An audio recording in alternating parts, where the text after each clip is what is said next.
Hello everyone and welcome to State of the Realm, your weekly Final Fantasy XIV podcast. This week we're going to be making up for no shows last week with 2 shows. This is the first of 2 and we're going to be talking UwU first impressions and also our first little bit of Final Fantasy XIV stuff coming out of E3 in the form of a collaboration that we'll try to save the hype for a little bit later in the show, but expect it to leak through a little bit before we get there.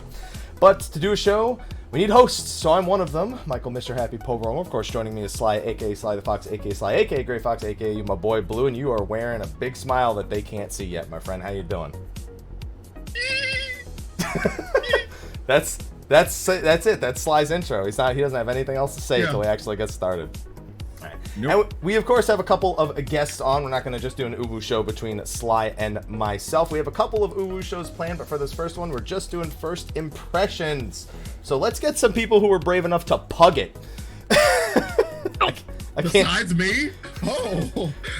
Oh my goodness. So first of all, returning from a very recent appearance on the show, so he's back for, again, to, have Machinist be a gunblade wielder again. Fahros, how you doing, man?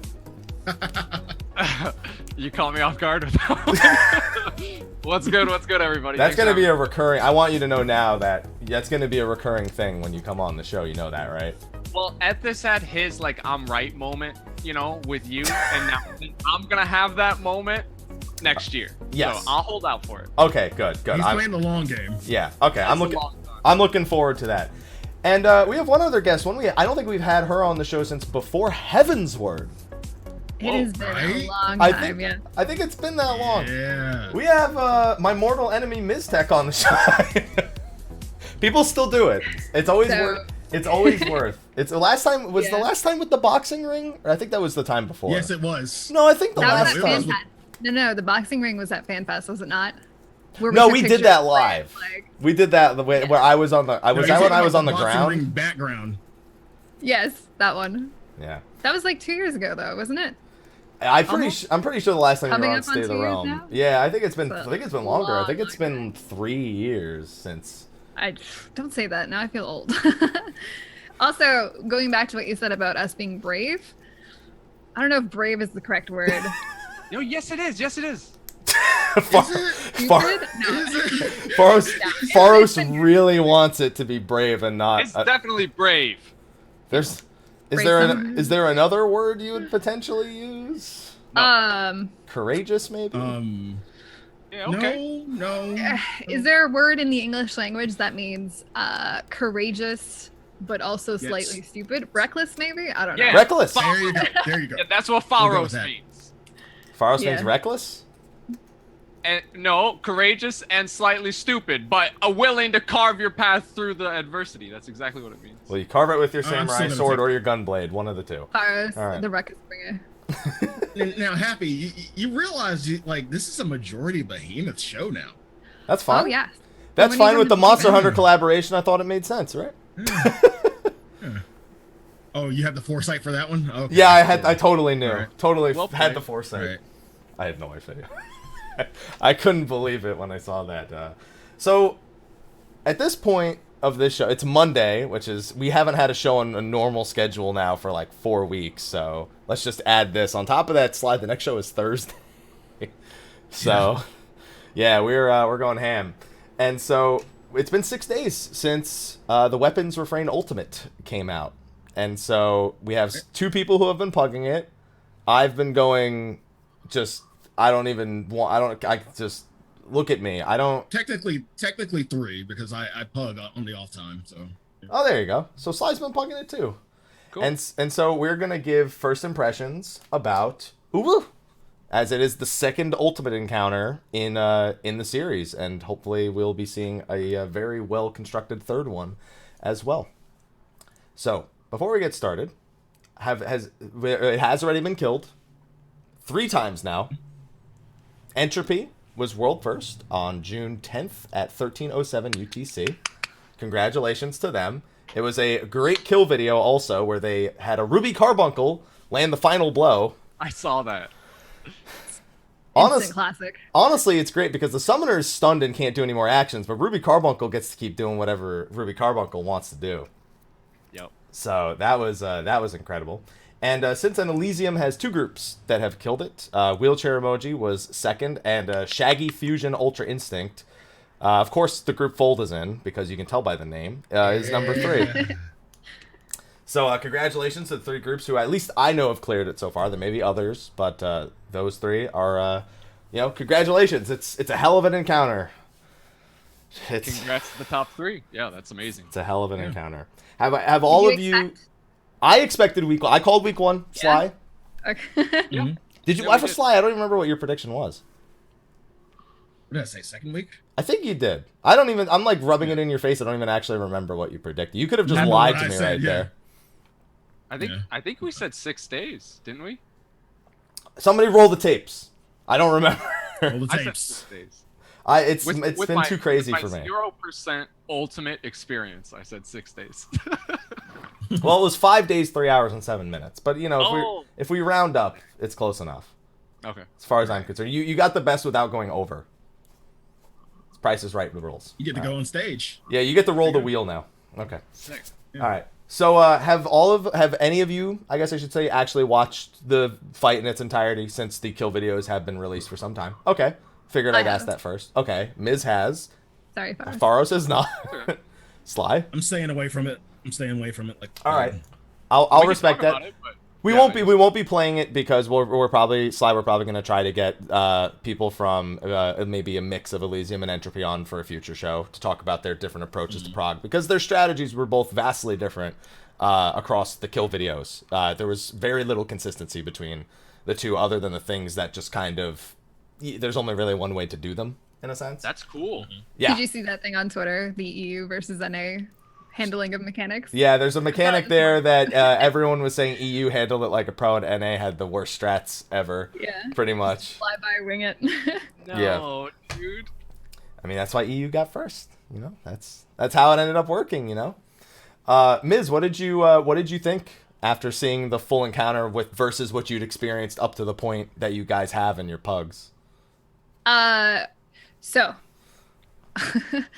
I would say the ending is probably one of the most badass, like, enrages, I guess you could say. I was blown away. I was like, oh, it's going to be like some, something that we've seen before, like either stacking buff, like a hard enrage, something. But no, that's got to be like one of the coolest things I've ever seen, just from like a design standpoint. Now I want to watch it. No, don't watch it. Don't watch it. I do too. I really do. There's a lot of cool elements to the fight where, how they usually, a lot of the times you have like your music and your face transitions and everything is like really impactful. I feel like this fight has that, but also has like another layer of just ultimate badassery where everything else is just like super cool to look at. And I don't know how else I can explain it without giving you spoilers, but when you see it, you will, yeah, it's amazing. Yeah. Slyh, what is the face for? Is he watching it? I just looked up. Holy shit! Why would you do this? I'm not gonna do it. That's gonna be the one thing I don't look. Slyh, stay with me, Slyh. Look at me right now, okay? Slyh. Okay. All I gotta say is, okay. I don't feel so good. I don't feel so good, Slyh. Oh my god. I don't feel so good. I just skipped all the other mechanics and the rest of the fight and just went to the end and I'd say if there's anything that you're gonna not because technically the end isn't really much of a mechanic. It's just seeing what actually will end the encounter, and I'd say that if you avoided the majority of the what the fuck moments by just going straight to that. So yeah, there is probably something else, but Fahros, you can't look because we might see it ourselves very soon. Well, see, I watched Optimism. Mr. Happy's reaction. Oh, okay. Okay.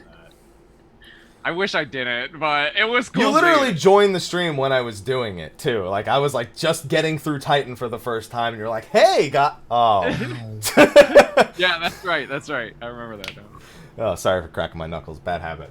All right. So overall, with the kill video, it clocked in at 16 minutes. We probably, because I know you three haven't been all the way through to the enraged, mostly pugging. So how far did you guys make it in the pugs this week? I'd have to imagine Woken Ifrit range around there.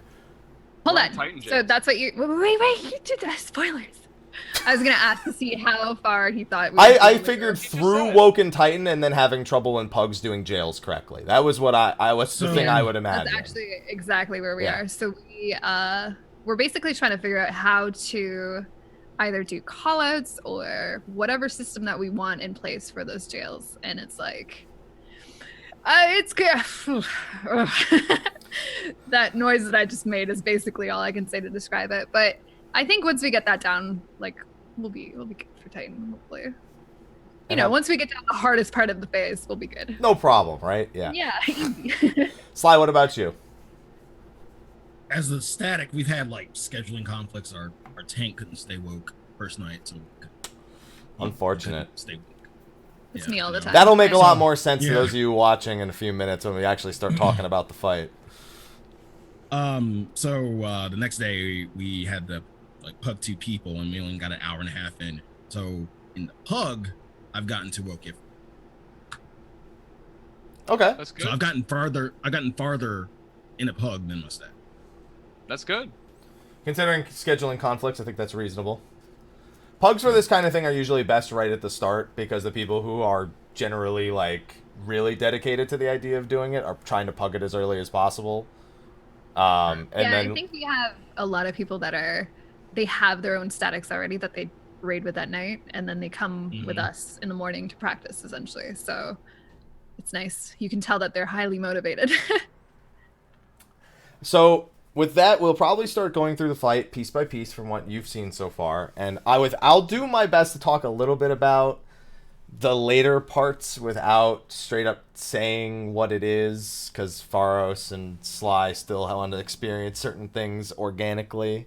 So I'll try to respect that as much as possible, and the word respect is something I'll talk about a lot when it comes to this fight. RESPECT. Find out what it means to me, because it looks like this. About We actually saw that today, like the exact thing you're talking about. you're like, oh yeah, I'll dodge. Yep. I thought I was out of that, guys. All right, so with the encounter itself, it was pretty much as most people suspected with ultimates: Garuda, Ifrit, Titan, Ultima weapon. And along the way, there's some frustrations and some revelations. So let's talk about how it was before the revelations.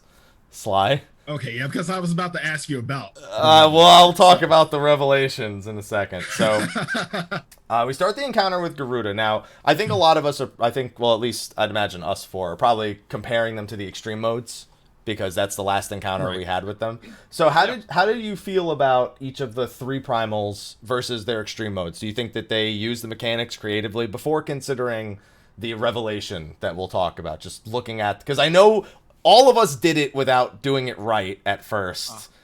And so we all have thoughts about that before we consider the revelation. So how did you feel about them as you were going through them the first time before we knew the truth? Even the first time, I thought they were still way cooler than their extreme counterparts. I don't know if that's the general thought or not, but like Ifrit, for example, on extreme was always just annoying to me. And Ifrit's one of my favorite primals from any Final Fantasy. He's one of my favorite entities. I always thought he was so badass. And I felt like Ifrit EX in this game it just wasn't a fun encounter to me. All the other ones are really fun. You dodge, you slip and move and everything, but Ifrit's kind of just nails, chains, searing wind, super annoying, and that was Ifrit. But Ifrit in this was just outright badass. The music was badass. The nails, the eruptions, everything was cool. So, and even Garuda I thought was cooler than she was on EX. No comments on Titan? I didn't get there until there was a revelation. Okay, that's fair. That's fair. Miz, is that the same for you? Yeah, pretty much. I don't know. I felt like the stream of mechanics to me felt like it was a little bit like direct comparison to Twintania, right? First phase to first phase. Whereas Twintania, I felt like her mechanic combos seemed a lot more difficult to handle than Garuda's mechanic combos, if that makes sense. Like, I feel like Garuda was like extreme plus. Like, it didn't really feel like ultimate difficulty right at the very beginning, especially once you like figured out how to do it the incorrect easy mode way or whatever, right? And so I don't know, like I thought it was decent difficulty. Like I didn't think it was that hard. I don't know. I know a lot of people complain that they didn't think it was like ultimate difficulty, but I thought it was a fair for like a first phase. I guess that's. Oh, sorry. Go ahead. No, go ahead. Go ahead. I was just gonna say, I guess that's why our takes were very different, right? Just now, our responses were because you've done Ultimate Coil and I haven't. This is the first Ultimate I've ever done. So I'm just like, this is great. This is cool right off the bat. But you're like, this is kind of something's up here. I mean, it was, so I felt like it was also the fights themselves. Because if you remember back to like hard mode Garuda, even extreme Garuda, the amount, like there's just the amount of mechanics in those fights, like the very early primals, was never as excessive as some of the endgame raid fights. As, you know, like the more we progressed through the expansions and stuff, each boss fight just naturally began having way more mechanics, way more just stuff thrown at you. And that was basically like, I guess, the general progression of difficulty or of how they were developing difficulty in the game, I guess. And so to go from something like Ultima or even Nail, for example, on Ultimate Coil to Ifrit, where Ifrit Extreme was probably pretty annoying. Like you said, it's very annoying, very difficult to handle at item level or whatever. And I remember thinking like direct comparison, I couldn't help but do this, you know, direct comparison to Ultimate Coil. And like Nail, like even now, Nail it can throw a wrench in your wheels. Like it is exciting. It's hard. It's like kind of RNG based because you don't know who's gonna get what buff. And it's like, for Ifrit, it's definitely a lot more mechanic dances, I guess, where it's just like, oh, here's this combo that you have to handle it this way. So at the beginning, I felt like, okay, like it feels like Ultimate because it's fast mechanics, bam, bam, bam, like things you have to handle really quickly, but it didn't feel too much like Ultimate, you know? And this was before the Revelation, obviously, so. Sly, how did you feel pre-Revelation? Pre-Revelation, I was like, well, you know, what the fuck did they do? Like Coil was harder than this shit, and you know, I was like, you know, Nail and Twin Tail harder than this shit. What the fuck is going on? And then like it was actually the second day we went in. No, first day. One of our pugs, they said, well, you know, you have to do this to him. I'm like, bro, you couldn't let us figure that shit out on our own. Like, you just had to go ahead. It's day 2, man. You're not allowed to do it blind anymore. I've heard everybody say the meme, and which we'll talk about. But I mean, I didn't know what the fuck that meant. Oh, you didn't know? Like, you're hearing everybody talk about X. I'm hearing everybody. I'm thinking y'all just listen to Childish Gambino like on repeat today. God. What the fuck? Like, bruh. Like, and then you know you get the revelation and you're like, okay, now oh yeah, I can see where this is a little bit harder than Coil when you have to do it this way. Yeah, okay, all my complaints left. Like, I am not complaining anymore. I'm gonna complain about the fucking deaths that I take, but yeah, I'm not complaining. Okay, good job. Yeah, I do have to say, as soon as like the rumors, like as soon as Happy mentioned, I don't even know, was it posted to Reddit or something? Somebody had come into my stream and saying that another stream had been talking about a certain buff that nobody had really been talking about yet, and then eventually it all came full circle, and we started thinking back to the last 12 hours going, I remember seeing a stack on Garuda at one point. I was like, what the hell is that? And then it just, whatever, it didn't matter anymore. Do you know those pictures that are like really, really busy? And it's like one of those memes or whatever, where they're like, the more you look at this picture, the more you realize like what's happening in the picture. And it's like 12 different things all happening at once. Yeah. I feel like it was kind of like that, where we went into the fight, you know, expected something at face value or took it at face value. And then 12 hours later, someone says something, and then you're just like, wait a minute. I have been like looking at this buff for the past like 7 hours, and not once did I like really understand what was happening. And as soon as like that switch flipped, it was just, you know, that gif with the whole, I know. Yeah, it was literally like that. And I was like, it went from being, oh, okay, cool, like Ultimate, yay, we're doing Ultimate again, to oh my god, the potential for this is insane. Like, I can't imagine. We're gonna get to the very end of the fight, realize we're gonna have to go all the way back, and it's just, I don't know. I loved it. It was fantastic hearing that the first time. I fangirled quite a bit. So the thing that we keep referring to, oh god, man, my exact reaction was, it was literally on the 12-hour mark that I found out this revelation. And I laid back in my chair and I went, the last 12 hours of my life have been a lie. And that's so great. And I just laughed about it for a good half an hour. I was just like, oh my god. There's no, now I don't trust anything. Now every time I think I'm going to be right about something, I'm going to assume I'm wrong about it also, because and you know what? It happened again at a later part of the fight after seeing the kill video. I was like, it happened again. I thought we were doing it, and then no, we got to do it wrong to do it right. Oh man, it happens again. Easy mode. Whoa. It happens again. It's kind of like a kick in the pride almost, because you progress through fake Garuda or whatever, and then the next day you learn, okay, I have to go back and relearn everything, relearn all that muscle memory, all the timings for stuff. And it's, I don't know, it was amazing. It was like very humbling almost, because everyone was like, oh, this fight is so easy, it's gonna be cleared in like 12 hours, blah blah blah blah. And then you realize, oh my gosh, you're like, yes, sit down, be humble.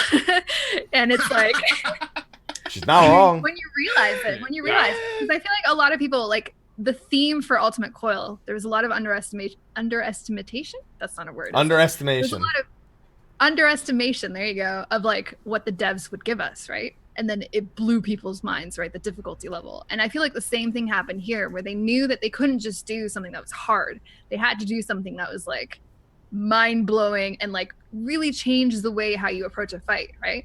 So I don't know, I feel like hands down they did really well. So happy you were streaming and you got the realization live, like you said, like you leaned back and it just hit you, right? Like you're live when you start figuring it out.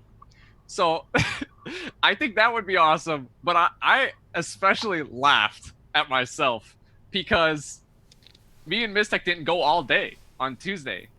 We went like 10 hours and then stopped. And that's right when everyone's figuring it out. So I literally did a full stream day, turned off my stream, started reading Discord, and was like, I just, like, no one even knows. Like, I just did a full day and I didn't even figure it out. So I have to come back tomorrow and tell everyone. I thought people were joking when they were like, ha, time to relearn. And I was like, what I'm like, they're exaggerating. Like, surely this isn't really. And then I go to Happy Stream and I'm like, oh, I feel like such an idiot. Like, I literally did a whole stream without realizing anything. Garuda is the gift that keeps on giving.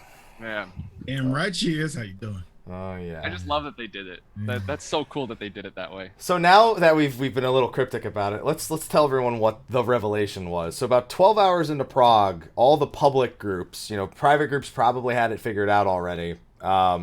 Discovered that, we were all, at that point, people were getting through Garuda, Ifrit, and Titan. And you get to the transition to Ultima Weapon, and you get about 8 seconds into it, and you go, we're dead. Something's wrong. Something's wrong. So you figure out the first thing that's wrong, and you go, okay, we need a caster LB. It's the only feasible way to get through this. So you have a caster LB, you kill these monsters, these Magitech bits that spawn, and then you get to another bit, where all of a sudden there's a countdown, 6, 5, 4, 3, 2, 1, and then everyone just dies. Boom. And everyone's like, do I need to be dead there already? Am I supposed to die? Did I miss something? Do I need a limit break? Do I need to kill the bits without the caster LB to do this next? Everyone's like, what the hell is going on? Do I need to not move? Do I need to kill myself in the wall on purpose? Do I need to do math and get a PhD in physics to learn the mechanic? Subtract. And then all of a sudden, this rumor starts buzzing about on Twitch about waking up the primals. By woke. You gotta get them woke. The official buff is called woken, not awoken. Yeah, it's not awoken, it's woken. It's literally woken. You know they had fun with that. And what it is you have to perform a specific mechanic at a specific part in each primal's specific way to empower them on purpose to then receive a buff that you can use to get through the transition. You need to do it on all 3 of them in order to use it. The buff is called Beyond Limits, and it refunds an LB3 if the player who uses an LB3 has Beyond Limits. Meaning you needed a total of 4 LB3s to get through the transition. Legendary. At that point, you go back to Garuda and you're like, I don't know how to do this. I don't know how to do this anymore. How do I wake you? You look woke. How do I wake you? You're up and you're hitting us. How do I wake you? And that's when you pull her again and realize she's just laughing at you. Hee hee hee ha ha. Die, die, die. Yeah, no, that's literally. And so each of the primals has a method for waking them up. Garuda's is that when the Spiny Plume or Friction hits players, it gives them stacks of Thermal Low. When you detonate these stacks, if you detonate at 1 stack, it does like 4k damage, no one cares. So everyone's just like, alright, well then, just 1 person cleanse it, whatever, who cares? And then at 2 stacks, it does like 40,000 damage or some shit. And at 3 stacks, it's going to kill everyone. I don't mean to interrupt here, Go but for it. Pharos, do you remember the lengths that we went to make sure we didn't get more than 1 stack? Yeah, so we're gonna have the melee at north, south, east, west, and the range intercardinals, and we're never gonna clip friction stacks. Yeah, we took it so seriously too. We were like, okay, it's very, very painful when we clear 2 stacks, so we have to make sure that we only do it once. Only the tank does it, and then no one else gets more than 1 stack. Listen, guys, this is ultimate. Let's make this clean. Nobody gets 2 stacks. It was hilarious looking back afterwards and being like, oh, all of that was a waste of time. Obviously, we're not supposed to do that. Otherwise, why would it hit so hard? Yeah. And then you find out that in order to get, so you need to give each of them 4 stacks of ethereally charged. You need to perform the specific mechanic 4 times to do it. For Garuda, it is specifically cleansing Thermal Low when it is at 2 stacks. That provides her with a single stack of ethereally charged. So you need to deliberately explode 4 2 stacks of Thermal Low in either the Spiny Bubble or through a mechanic later that also detonates stacks. I'm not gonna lie, this isn't even where my fear began, because my fear with Garuda didn't end until I saw a kill video. Because people don't wake her up early, they wake her up at the end of her phase, and she's the only one of the 3 primals that can do that. And I kept thinking, they want us to wake her up even earlier. They want us to wake her up as soon as she can be woken. They want us to do... You thought it was going to be like a layered debate. Well, because, so when we get to talking about the other two primals, you get 1 chance. If you don't wake them up, that's it. Your run's pretty much over. Like, you can maybe just go past to see, like, what Ifrit and Titan do, but at that point, your run's over. And it happens on Titan 2. With Garuda, technically, you don't have to do it all at once. You can do 3 of the stacks and then 1 of the stacks later, which is what most people seem to have adopted doing, because it prevents her from having more difficult mechanics during the front half of her fight. I'm glad that we decided to wake her up early and figure out what's different, because it helped. It didn't really help later. It kind of did, but how have you guys? So you guys have done that. How did you guys go about approaching the deliberate 160k bonus raid damage that you had to take? It's a nice bonus. We puckered our buttholes and basically threw all of our raid cooldowns at it, basically, until we got comfortable with it. Basically how you do any fight, right? I don't know, like, I think it was a matter of taking it step by step and, like, realizing when the damage was incoming. And I have to give, like, props to our pug healers, like... Yeah. Big time. I am very impressed. Like, without those 2, I think honestly, like, we probably would not have gotten as far, because they were like on top of the healing. Like, for a pug, very, very impressed. So I don't know. Like, I think it was just figuring out when the damage was coming, and now we can do it in our sleep, right? Like, it's not that scary anymore. But when you first approach it, it's like almost very daunting, very overwhelming at first. But then you figure it out. You know, you go slow. Yeah. I gotta give credit to the healers, because as a melee DPS, you're kind of just doing your thing, and it's easy to not. Wait, what are we doing? I mean, you're not wrong. Oh, you got to remember 3 of us here are melee DPS, so we're just like, right. yeah, well, yeah, we're just kind of doing our thing, right? Wait, do I count? But then you look. Well, Sort of. I for some reason I feel like tanks are more concerned with healing than DPS are. Oh yeah, especially me as a paladin. Oh no. I'm concerned. I'm highly concerned. When I see the tank die, and I know I can contribute nothing more to that other than maybe a feint, then I am equally as frightened. I'm just like, focus on my role. Don't get frustrated at anybody else's. Let them do their thing. Just focus. So I just focus on my thing. But then I'll glance over at the party frames and be like, whoo! Was that 36k? I only got 45. What? And it's gonna hit me again and again. Dang. Well, I think the reason I noticed it is because it's like basically my job. I got to make sure I don't jump into the bubble before people are like you are topped off, right? Then you die, and then you yell at me. I don't know. Like it was really weird doing it what felt wrong or incorrectly. You know what I mean? Because it goes against everything that you kind of learn raiding, if that makes sense. Because especially as a tank, you literally are trying to throw in as many cooldowns, take as little damage as possible so that your healers can do DPS, whatever they need to do. And so to actively go against that, like, yeah, it feels so ingrained wrong. Like it's weird. And I mean, eventually you get used to it, but when you were first doing it, I was like, oh my god, like we're gonna die, there's too much damage, this is insane, I can't believe we have to do this, like possibly like 4 cleanses in 2 seconds, like how man, that would be nuts. I don't know, it's insane. We've done the part where you wake her up early. It's not fun, but yes, Sly. I actually, so when we first went in that second day, I suggested it. I'm like, do you guys want to do like 4, like you want to try waking her up 4 times in the bubble, or do you want to like do 3 and then wait?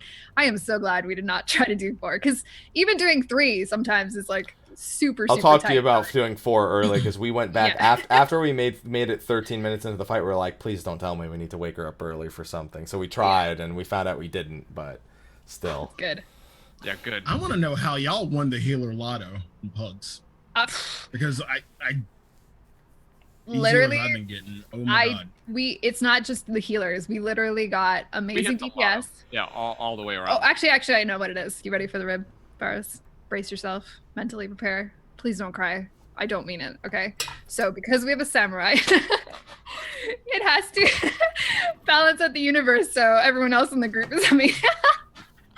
Why did you just turn into Gollum from Lord of the Rings when she said that? I'm kidding. I don't want to show my face anymore, man. You're holding your katana like, my precious. I'm sorry. Sorry, I feel really bad saying that. You know, I don't mean it.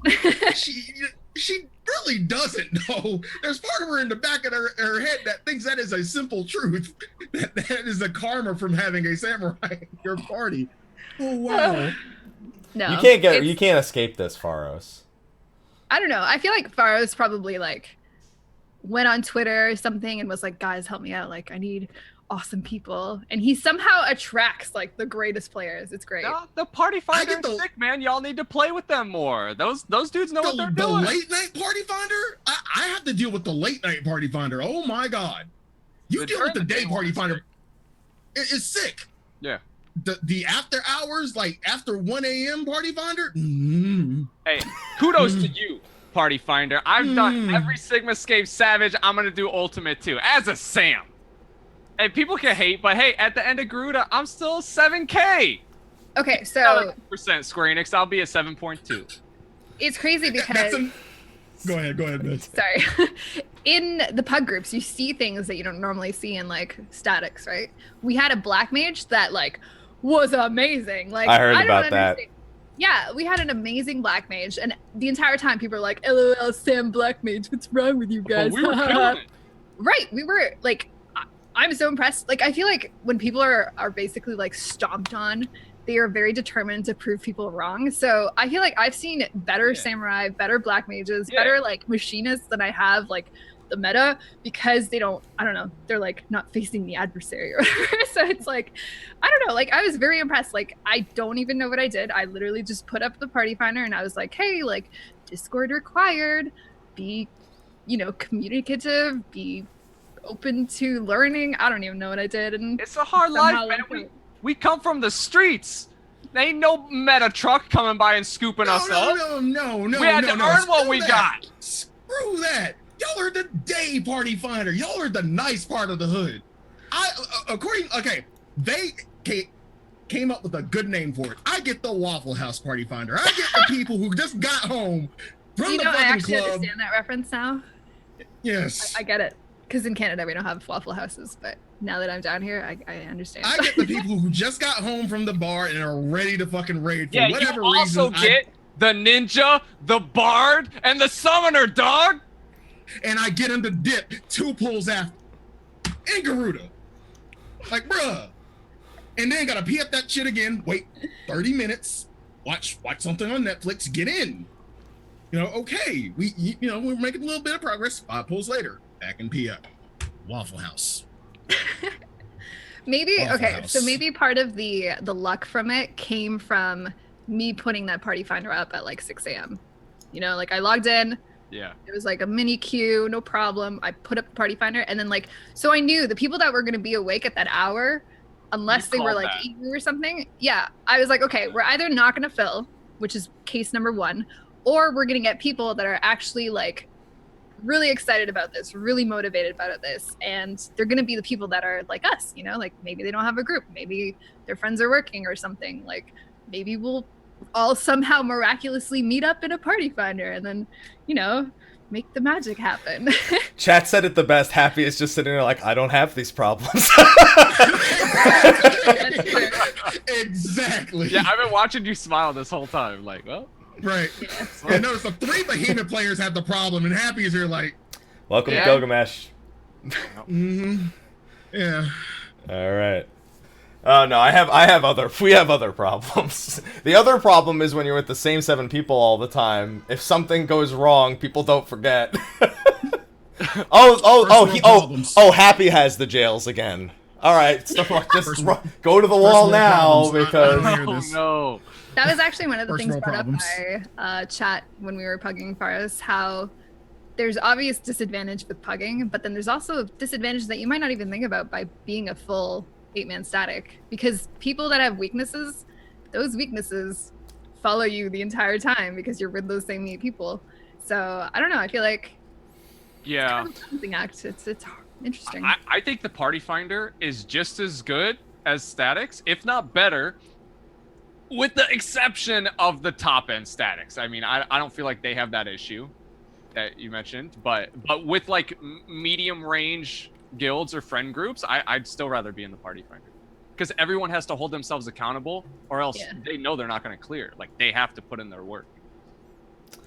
Yeah, you say that, but I mean, hey, people try. Pharos, last time I pugged was through Delta Escape, and I did 1, 2, and 3 in the first 2 days, and then when I got to 4, I just said no, and I went with another group, and I was like, all right, I just want to book, and the very first time we decided to pug some people, we got the samurai wearing the yokai watch doing 2.3k DPS, so that's Heaven's Ward damage, man. He took my striking chest too. When he already had the body piece for samurai, which was better than the striking body. Oh, I rolled a 3. See, so the single digit. So I haven't been in the party finder since then, Pharos. Dang. It hurt that much. Yeah, it hurt. It hurt pretty bad. That would sting. I got my 8th book the next week, so it was all fixed, but that's my party finder experience right there. I will say though that when I was party finding Delta Escape, I had a black mage that was at like 6.2k or some shit. They're good, man. It was like he was like crazy high on like catastrophe or something. All right, so now that let's get back on talking about waking up the primals. So with Garuda, a few things change when she's woken. And this is why one of those is the reason why you don't wake her early, because one of her mechanics changes when you wake her that nobody really knows because nobody wakes her early. The first one is her Wicked Wheel becomes also a Wicked Tornado, so it becomes a point blank AoE and then a donut. So for reference, if you wake her early, it means after Minstrel Song, the 2 tanks blocking the Minstrel Songs, you need to get in for Wicked Tornado and then also move for the feathers coming down. So it's not great. It's not great. The downburst during Meso High also needs to be split, which means somebody needs to be off to the side or you need to tank and vuln it. Huh. But there's one other thing that changes. Her satin plumes become feather lances. And they just rotate around the outside of the arena as a trapezoid, and eventually they come in the center of the room, go, and if you're in the center, then goodbye. They don't come to you right away. You got to kill them on the outside. You can either run into them on purpose, or you can there's a safe spot. Because they're in a trapezoid, so like one of the angles is wide. So like the wide part of the trap. You know, Ifrit's nails make a trapezoid. Yeah, it's like that. So when they come in like that, and so you have to be on the bottom half of the trapezoid. So, but nobody does that because nobody wakes her up early. Yeah, I've never seen that. So there's no relevance to that, and I wonder if Square Enix didn't think people would choose to wake her up later. Yeah, that makes me think they didn't intend that. Yeah, like why is it in there? It's in there because it's in there because it comes back later. But when it comes back later, it works completely differently. So the information of the feather lances early on is irrelevant to the information about the feather lances that happen later, unless I'm missing something and you can avoid them the same way later, or you can avoid them the same way early as the way you do them later. But I don't think so, based on what I've seen. So don't wake Garuda early. Wake her during Meso High. Now, this was probably the other scariest thing with Garuda. Those thermal low stacks, you start realizing that buffs and debuffs in this fight stay with you through death. They don't go away. Oh, yeah. And so they all stay relevant when you screw them up or you do them the entire time. And thermal low becomes the first case of that. Because you need it for an attack called Meso High, which, if you don't have thermal low, it kills you outright, whoever gets hit by it. And while you need them in Garuda, you fast forward a little bit, and let's just say that you might want to start considering how many people have thermal low for the rest of the fight. Garuda is the gift that keeps on giving. Oh snap! Yeah, she's a harpy bitch. Oh no. Okay. There's no other way to say it.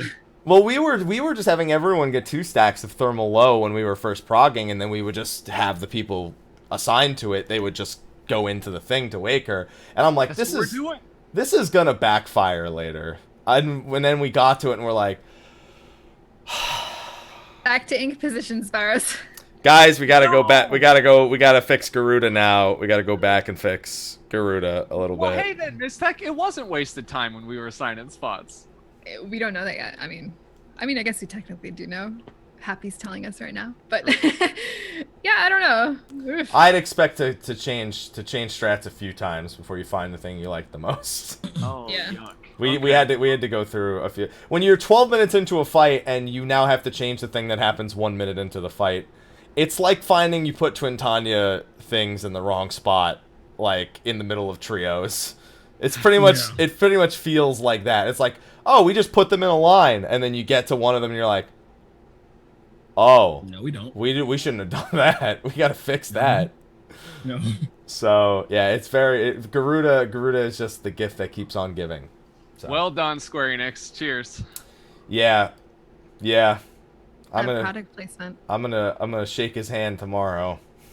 Good. I'm gonna find him at E3. I'm gonna be like, listen, let me pull you aside here, Yoshino. Let me tell you about Woken's status right now. Let me tell you how I feel about this. It was great. All right. There you go. So you get through Garuda, and then you move over into Ifrit, and this is where you learn just how quickly people can identify a safe spot, because Ifrit comes at you. He comes at you quick. Fast. He comes at you fast. He charges at you. There's radiant plumes. I'm just spinning my camera the whole time. But after you kill Woken Garuda, before you even get to Ifrit, you start to see what happens with the phase later. There's this buff falls on the ground, and you have to know there's only 3 correct candidates for that buff. And if the wrong person gets it, just wall it at that point. Just, you screwed up. Maybe you can practice the Woken Primals. That's it. Yeah, in our group, people who, when it's their buff, they just say like, it's my buff. It's my buff. It's my buff. Because we want to make sure everyone's like, don't fucking go near it. Because one time we had like the tank pick up the buff, And at that point, we're like, well, to the wall, guys. We can't do anything with that. We had the Bard pick it up once, and then we're less like, wrong range DPS. We're going to need the wall. We're going to need to go to the wall right now. So then Ifrit comes around, charges at you. You go in, Hellfire, whatever. And he's rude immediately. Yeah. I'm going to ask, did Vulcan Burst kill everyone the first time you got there? Is that the charge? That's the knockback. Yeah, the knockback. That's the knockback into the wall. He literally starts with a knockback. Like I said, we have an amazing scholar who basically almost always shields us from that. So Fahros hasn't really died to that. No. Not even the very first time you got there? Dude, I think the first time we got knocked back, but we didn't get knocked back into the wall, I think. So I didn't die. I charged right back in, so I was lucky on that thing. This guy. I did. Yeah. Always trying to prove. He does that, and then he triple tank busters your tanks in the most rude way possible again. Mm-hmm. And now... Can I just...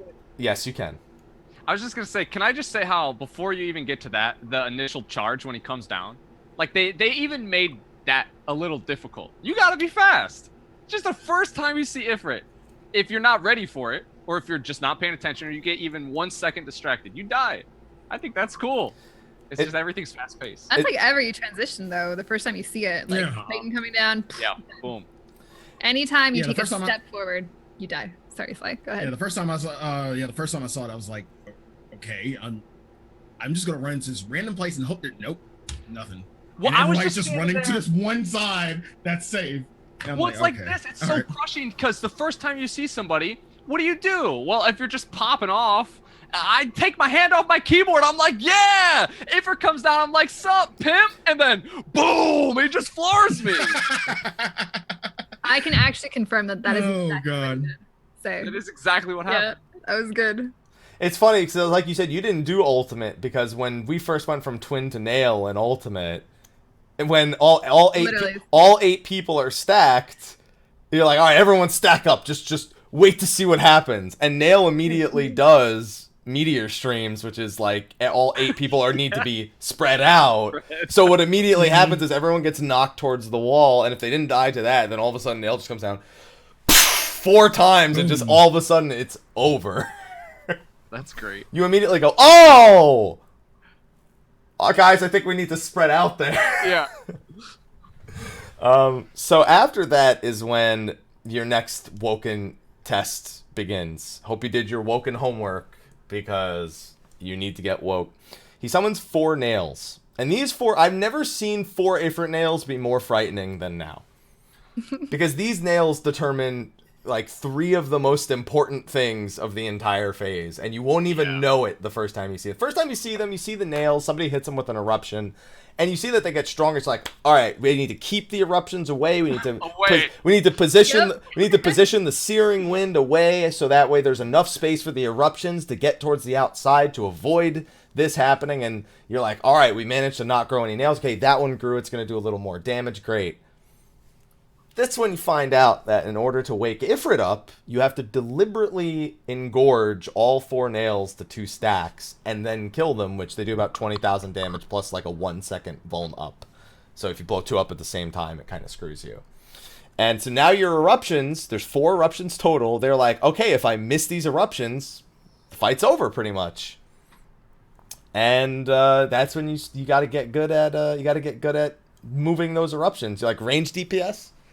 This is again as the melee DPS. I'm like, all right, let me know when you're done. Searing wind, let me know when you're done. I'll be over here. Just I'll fix that. I'm hitting him. I'm hitting the boss. So good luck. Good luck. So if you fail, so when you do that, Ifrit wakes up. But those nails do a lot more than they initially appear. And this blew of all the phases, I think this actually blew my mind the most. That they did this. The charges. Yeah. So not only those 4 nails need to die, but when Ifrit does charges later, his charges actually are in the same pattern as the nails. So you can tell where the charges will be later. And it only happens if you wake him. If you don't wake him, they just do it like they do in Extreme. They're just wider. And not only that, but the order of the charges is the order of the nails killed. That was cool. That blew my mind. I was like, wait, what?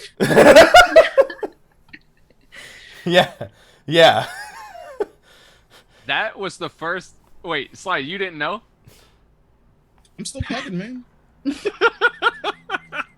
That was the first difficulty Damn. for me. The whole fight. That was it. Like figuring out as a team that didn't know the strat already, trying to figure out what order to kill them in, and then figure out how you were going to respond to that with movement. That was the biggest. Like everything else seemed okay, but that was a big jump. I felt like in the fight in difficulty. That took us a while. Yeah, it did. I just think conceptually they've already completely hidden this Woken thing from us. We get to this point, we see these new charges, you think, oh, maybe they're just random, and eventually at some point someone in the raid group goes, hey, how come Ifrit's literally in the same pattern as the nails? And then you look back at the footage, you go, he charged in the same order we killed the nails. Yeah. I can't believe they did this. There's no indication that it's going to happen that way other than the fact that they're in the charge pattern. And then but then it's still complex enough where you sit there and you're like, so what do we do? We probably overthought that mechanic the most of everything we've done so far. Yeah, it's easy now, but yeah, like well, in theory it's easy, kind of, but like to actually, I don't know. I think for me, especially, I had trouble correlating the nail positions to the Ifrits that came up. I know that sounds silly because obviously they're linked, but it was like, you know how like two Ifrits will be a little bit closer together and then there's the two far ones. And that like just kind of messes with your mind because you're looking at a trapezoid in the center of the circle and then you're looking at Ifrits on a circle and it's just, like I said, too much math. And then again, it's literally like the first time you see a mechanic, it just seems so impossible. Like everything's happening so quickly. You don't know how to handle it. You're completely those charges are wide. They're wide and they're fast. Yeah. Like you have to be perfect or be a tank and, you know, survive with some of that tank privilege. But it's literally just like having it all slowed down as you realize slowly what you're supposed to do. It was at that moment that they realized they fucked up. Yeah, I'd say that's one of those things that the puzzle, the figuring it out becomes a lot more interesting than how it looks once it is all figured out. It's not as marvelous to look at as the Titan phase when you actually figure that out because that's on a whole nother level. But it's insane the way they just almost hid mechanics from people in this encounter. And if you didn't get a whiff of it in Garuda, when you get to Ifrit and you have to big brain figure these things out, it really comes to you like how far the developers went in this encounter to make it as non-traditional as they could. Unlike Bahamut, which was more of a traditionally difficult encounter that had puzzle solving, but not necessarily cryptic puzzle solving, I suppose. It was just more mechanic vomit than anything. I mean, yeah, there were puzzles. I don't want to hear mechanic vomit after doing Ultima. I don't want to talk about it. I don't. Bro, y'all just woke me. Like y'all literally just. I am. Why woke. waking up? I am woke. I'm listening to Childish Gambino. I'm woke now. This is Eorzea. Is that where we're going with this? Yeah. I can't wait to see that music This is video. Make it Eorzea. happen, Denmo. Make it happen. All right. So with that Ifrit, he's got some other changes as well. He's got he's got a split damage AoE. Now this thing is probably the most rude, and I didn't realize it till later. Remember how buffs and debuffs stick through death? Are you talking about deadly? I'm talking about a flame that may or may not be accursed. That never goes away. Oh my gosh. Yeah. So there's a split damage AoE. When you do Ifrit before he's woken, you get the split damage AoE, and you go, what is why do they even bother with this? It's so pointless. Like, maybe later in the fight it'll matter, but, like, what the hell is the point? When you wake him up, it becomes a damage over time effect that's its damage and duration split based on how many people are hit. So it's the initial hit that's split, the dots damage that's split, and the duration that's split. So if one person gets hit, they have that thing for a minute, and it ticks for, like, 40,000. They're dead. Not only are they dead, but even after they die, that dot's still on them. So if they get back up, they're dead again. It just stays with you. It's that shit is too funny. No, because what happened is we had in a later part of the fight where it appears again, we healer LB3'd after people got hit by it, and they just got up and died again because the 3 people that had it were taking like 30,000 damage ticks during the res animation, and then they just fell over again, and then they're just like, all right, I'm a dragoon, so I really didn't have much an option here, so. That's pretty much what it came down to. It was pretty hilarious. I thought you were going to talk about Searing Wind. Searing Wind is even worse because Searing Wind, and when he's woken, Searing Wind lasts 12 seconds longer, so 2 extra ticks of Searing Wind. But it means that at some point there's 2 out on the field at the same point. But if you die with Searing Wind, your corpse keeps pulsing. Yeah. So many times they're like, oh, the Searing Wind died, and someone just walks in range of it, oh, well, he died, so I'm safe here, and then, boom, boom, and that's it, you gone. And it happens a lot when Searing Wind gets a little bit more intense at a certain point of the encounter. Everyone's like, okay, he's dead, don't worry about him. Stay away from his corpse. You look at the health, you look at everyone's HP bar, you just see off screen, and then all of a sudden the health bar is just down. You see a body fly in view of you, and you're like, said to avoid that. Sorry. It's even worse because you can't, you have to think about when you res that person, too. Yeah, if you res that person in the group and they still have Searing Wind. Yep. And you have to get away yourself. We had an instance today, I think it was, where one of our healers died with Searing Wind. The other one got targeted for the next Searing Wind. And so res the first. The amount of, planning that went into resing that second healer, or that first initial healer. It's like, all right, when you get your next tick, I'm gonna run to where your body is right now. I'm gonna swift cast res you there, and I'm gonna get out before the 6 seconds are up. Yeah, it's a mess. Yeah, that's pretty good. He does charges that just come from cardinal directions. There's not really much to say about those. There's more eruptions and stuff. But Ifrit, I think is probably the for me at least is the easiest of the 3. It was just the biggest galaxy brain to figure out when we actually got there, because it's just putting everything together perfectly with Ifrit. It takes the things that were annoying about Extreme, makes them a little less annoying, just a little more punishing.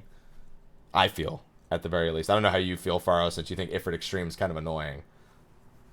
You think Ultimate is more annoying? I think it takes the things that were most annoying, makes them slightly less annoying and more punishing. They're still all the same things, but the way they're put together, I'm not like...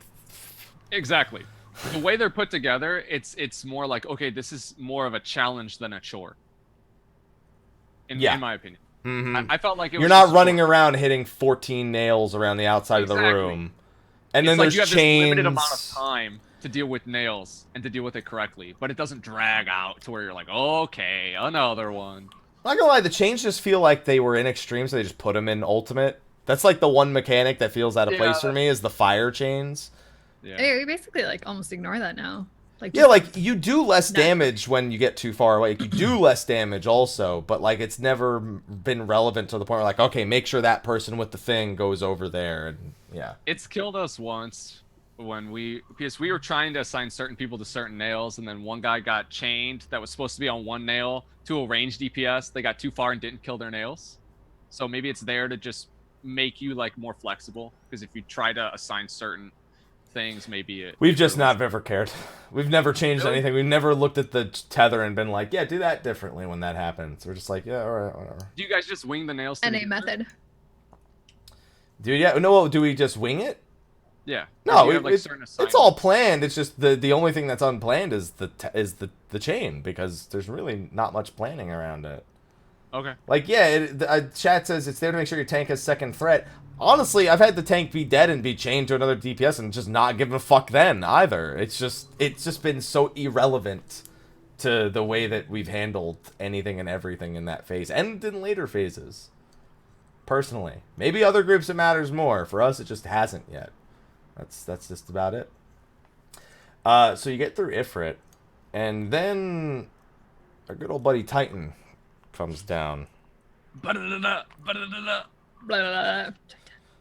We actually changed the lyrics of the song in our prog. It's now line up over dweller, line up over dweller, line up over dweller, wipe it. That's good. That is good. Yeah, straight lines are really tough. First math, now, geometry with the trapezoids and the lines, and it's a hell of a thing. He comes crashing down with a nice Geocrush that has a really weird fall-off range, kind of. It's like 2 steps from the wall is dead, and then the wall is 0, and like right next to the wall is like 0. Like there's a spectrum of damage within like 1 key press of movement on your keyboard. There's a whole spectrum. Yeah, it's a hell of a fall off damage for that Geocrush, but it's very tame compared to Ifrit. It felt a lot more tame in terms of the transition, like this charge with the plumes. It's literally just, are you at the wall? Yes. Yeah. And then you go through. But that's because Titan's gonna take you to Browntown for the rest of his phase. I'm sorry, what? He's gonna take you to Do you wanna Browntown. repeat that? He's gonna take you to Browntown. He's gonna ruin your butt, Sly, is what I'm trying to say. Okay. All right. Yeah. Continue. Yeah, listen, those are not jails, Sly. There's something else. All right. Oh my god. I will never look at them the same way again. Yeah, pretty much. Titan comes down and he immediately reminds you everything you may have had PTSD about your first time doing Titan Extreme. Hits you with the Rock Buster, hits you with the Mountain Buster, hits you with the double weight of the land. And then he jumps away, and you're just like, okay, he's going to come down in the middle again, right? So you run off, you're like, all right, everyone just get to the wall, I guess. And then all of a sudden he comes down, like, to the west, and you're just like, but how? Why? I guess we just need to stay in the center. You do the next pull, you stay in the center. Dead. And all of a sudden somebody goes, he jumps in the direction he's looking. He turns, he's like, all right. Exactly. Sometimes I can't even tell that he's turning. Sometimes I think he's turning and he's not, so I just like stand between 2 markers there. And then comes, yeah. You just can't tell sometimes because he turns really quick and you're like, okay, I think it's in this direction, and then you die. No, the dying comes to the next part. Because then comes your only opportunity to wake up Titan. And this is another galaxy brain moment, because when we did the fight the first time, we'd group up all 3 jails under Titan, kill them, and then somebody told us, oh, did you notice if you put the jails under the bomb, they actually just explode, you don't have to DPS them, it's going to make the phase so much easier. And I'm like, that was the first point where I was like, there's something we're not doing right in these fights. They wouldn't just put that in there when... It wouldn't be this easy. Like, because we've killed all 3 of them as, like, a normal DPS. So we're just like, okay, we kill all 3 of them as a DPS check, just make sure the landslide's not... We've done that. And then we did that, we were just like, oh, that's easy. Okay. I guess that works that way. When he comes down from the Geocrush, he summons bombs on the opposite side of him, and then you have to get knocked into a safe spot between the bombs, and it's like that big. It's like that. Yeah. Quite literally that big. Yeah. People are gonna think we're not talking about jails right now. That's fine. Sly, how are you feeling right now? Okay. With Titan, because I haven't gotten there yet. Is there sludge? Is there what? Sludge. Oh, there's sludge, all right. There's some sludge. There's weights. Of course there's weights. Who the fuck am I kidding? It's Titan. Oh, there's weights. So either. You're trying to figure out how to wake him up right now? Without Yes. without us telling you? Okay. All right. Let's galaxy brain this for me. I'm trying to think Titan. So if it was for Ifrit, was the It was the nails. nails. Mm-hmm. Hitting them with the eruptions, correct.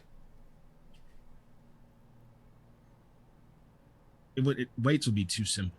You're right. They are definitely too simple.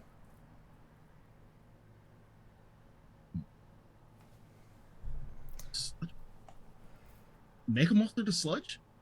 You know what? You're pretty much right, but the way you do it, you haven't described yet. You are correct. Making him and him interacting with the sludge is correct. It's simple. Well, no. Don't you fucking say that. No. Let me fucking shut up. Let me shut up. That's so simple. I mean, in theory, it is simple. In actually doing it, I mean, in practice, it's probably... Slyh, finish your thought, because you're not done yet. No. I want to know how, because I was about to say something completely stupid. It's never No, simple. you said walk through the sludge. You said walk through... Where were you going after walk through the sludge? How do we get to sludge?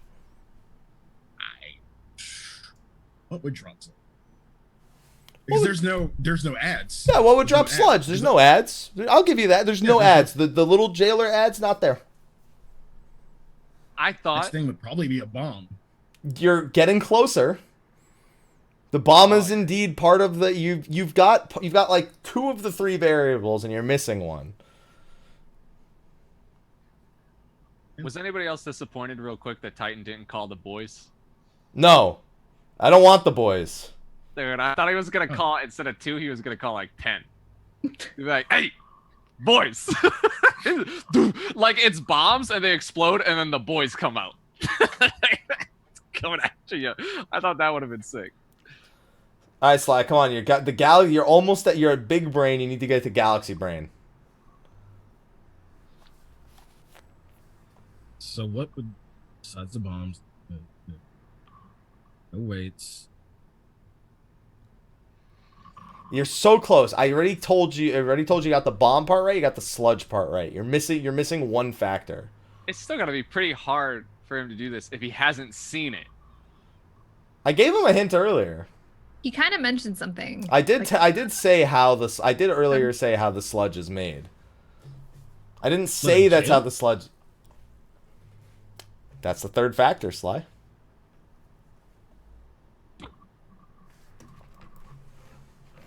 So now put it together.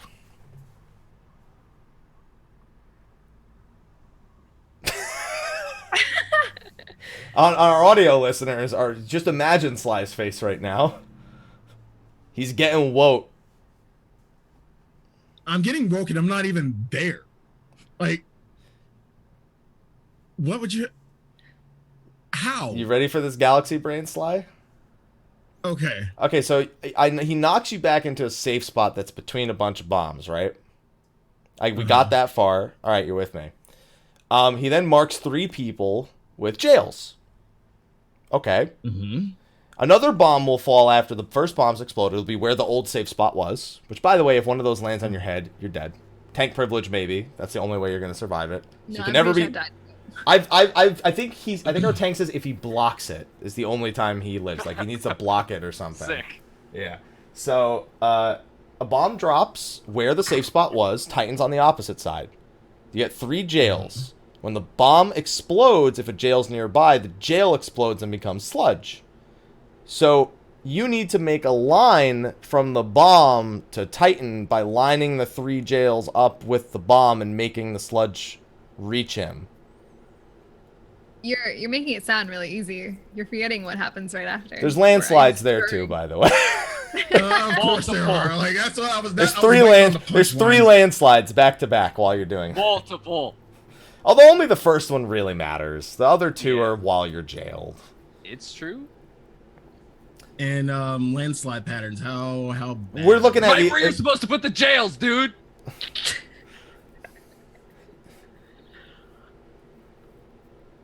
He's waiting.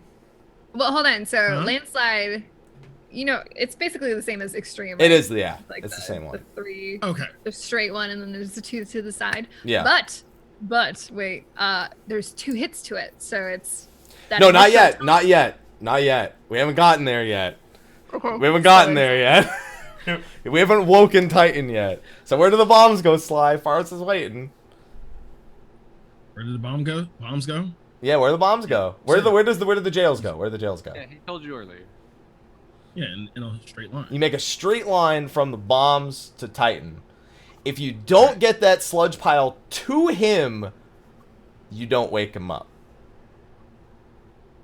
Because he does 8 tumults back to back, so he doesn't move. while those sludges are being formed. So it needs to reach him. We're not even talking like, here's his hitbox and here's a bomb sludge. No, it's literally... We need contact. So you know the size of the arena when he jumps the first time in Extreme? Not the, like, only center of the arena, the, like, center plus a little bit.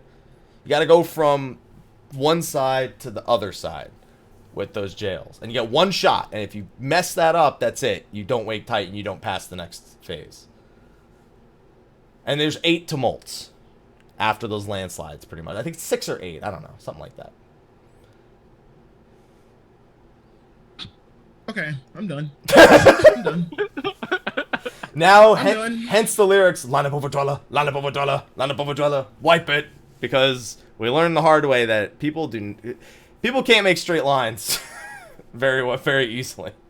Yeah, it's because they're dodging different ways, and you got to get back in the center after the dodge, and then if you're a little bit slow, this dude's out here, this dude's out here. It wouldn't be as bad if the 7 players who aren't the main tank, any 3 of the 7 can be targets for jails. There's no like 1 tank, 1 healer, 1 DPS. There's no 2 DPS, 1. It's just completely random. Right. Yeah. So try coordinating that.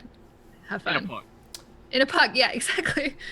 Rip us. It's a lot of fun. It's literally every time I think everyone in our static, every time we get there, the 7 people who are responsible for it just look at the other 3 like, yeah, like, sorry, dude. And then the main tank who can never get it is like, what the fuck is the problem? Yeah, right? Like, come on, guys, it's just a line. And then the other tank is like, you want a fucking tank swap right now so you could be one of the 7? Somebody made a meme of, the anime dude where he's holding his hand up and it's just is this a straight line? And it's just got like jails all over the place. Yeah, we saw that. Yeah, it's pretty good. And then if you do get him in there, once you wake him up, that's when the fun gets even more fun, Slyh. So you know how... Slyh looks like he's in pain. Yeah, so Slyh, you know how when he landslides, he hits those 5 spots? Immediately after, he takes his other hand, and the spots that were safe the first time, he makes them not safe the second time. So you have to move into where the landslides were. I'm going to get so hyped when I haven't been there yet. But I know I'm going to get hyped. It's great watching him use one hand and then swap to the other hand to, like, do the other one. Because I bet. And as a DPS, you're probably just hitting, but you're just bobbing and weaving the whole time. So our raid, whenever we are doing that landslide, the call for it is respect these landslides. Respect them. Because, like, melee DPS will, like, say, okay, I was in the landslide, so let me now walk in melee range now that I'm in the landslide that was safe. But they forget that landslides, like, intersect with each other when they're really close to Titan, so then they're too close and they get knocked the fuck out. I'm gonna hit him the whole time, dude. I'm gonna find that max melee. If you do that, his backside is safe if you do that, but his front is. I don't trust that. I'm gonna get it. I do not trust that. I don't trust it. Sorry, I'm playing it safe. I'm a dance. Yeah, you're gonna have to dance later because then he does another Geocrush, and then his next smoking mechanic is his jails. He summons another one. This one's no bomb, no sludge puddle. It just has to be killed in 6 seconds or the whole raid wipes. Yo, that sounds like a samurai mechanic. 10 potency, dog. Madara Setsugeka. I'm useful. Ka-ching, ka-ching. It's done. I'm gonna save 3 cents for that. That ain't gonna be a part from our party, Mizzteq. I'm gonna make you say, damn, we got a Sam. Shit's easy. She might be saying, damn, we have a Sam already, but it might be like, damn. No. I'm glad we got a Sam for this. Yeah. And then the Madare does not direct or critically hit. Listen, man, I'll go back to Crypt Build. I'll go back to Crypt Build, okay? The pain in his face. Oh god. He's now the first time he gets there, he's gonna be like, you better direct one of the 2. One of the 2. Better be one. Yeah, and then it's more landslides, and then more tank busters, more tumults, and then he does a fun little combination where he drops bombs in the middle, like 4 of them one at a time. Oh, by the way, he does 3 weights of the land now every time instead of 2, so you have to go left, right, left. Who cares? That part barely matters. But he does triple weight of the land, drops bombs in the center of the room, and then does the landslides while you can't go to the center of the room. Remember, if a bomb lands on your head, it's 80,000 damage, so The center of the room is no bueno at this point. So you gotta like squeeze up against the wall, and you're like, all right, wait. Oh God, landslide! And you're in melee range, and there's like 4 of them right there, and you're just like, respect. And whatever like earth fire there is has been like growing inwards. Yeah, now now the arena's the size of the extreme arena. So it's tiny. Yeah. Yeah. I can't wait for this, man. He's my favorite primal. I can't wait for this. I feel like with Titan they really captured. I felt the exact same way from the first time I fought Titan to now. Every iteration of Titan has always just he just has this reputation of ruining everything. In a moment, and in just a heartbeat, just ruins your life. Whether it's the jails lining up incorrectly, whether it's the triple weights, whether it's the double landslides, the bomb drop on it, he just ruins your hopes and dreams within a fraction of a second. And that is what I think when I think Titan. What I think is when you're with your homies and you're on comms, and there's that dude on voice activation. And you're doing Titan EX or Ultima, and you hear, like, muffled, like he's trying to keep it in, but he can't. He's like, God damn it! If there was a counter for how many God damn it's that a primal has caused, in reality, Titan's got the highest God damn it count, by far. And I think they probably still, it's true in this fight, too. Titan is your nail. In the case of comparing it to Ultimate Coil, Titan is your nail, because lining up those jails and doing that last part correctly. I actually think he's one of the DPS check wise probably the easiest of the 3. No, I'd say really? Garuda's probably the easiest. I think he's easier than Ifrit personally. No joke. Okay. Yeah, I mean the jail only has 120,000 health, and you don't have to like time it carefully like you do with the nails. You don't have to throw as many GCDs at other things. And it's, I guess, a little bit less cryptic once you figure out the lines. So I find his DPS check to be pretty easy compared to at least Ifrit. That's just 2 Madares, man.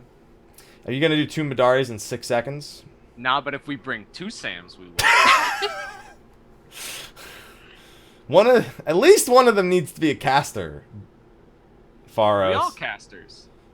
No, Madari doesn't count as a caster. Whatever, man. Tell me when that samurai limit break is AoE, all right? Hey, I'll tell you, if Square Enix is our utility, gives us our own LB gauge, and that's our yeah, we build extra LB. We got our own. Then I'll come talk at you. Then maybe we pick an LB. I say, Black Mage, cast Meteor on my sword, and then I do it. What is this, Guild Wars 2 with the combination attack thing they used to do? Man, I thought that'd be cool. Magic Burst, Skill Chain. Stop it. Stop with the 11 stuff. I've been playing 11 lately, and I still want you to stop it. All right? Just don't. Maybe they'll put it in the mobile version. 2025. Yeah. They have. There you go. Prediction. Now, once you get past Titan, those Beyond Limit debuffs come into play, because this is where everyone was dying repeatedly. People would get to this next point, and people get really upset. I'm going to ask you your opinion about this next part. So in the transition, you need 4 back-to-back limit breaks. The first one is a caster limit break to kill Magitech bits. If you don't kill them all, they explode for 1 million damage. Each and every single one of them. So if even one survives, it does 1 million damage. 999,999. Sorry, I exaggerated a little bit. Okay. Then La Habrea comes in and he stuns you for a couple seconds and dooms you. And if you don't get rid of the doom, you die. So you got to Healer LB3 it to get rid of the doom. And then Slyh.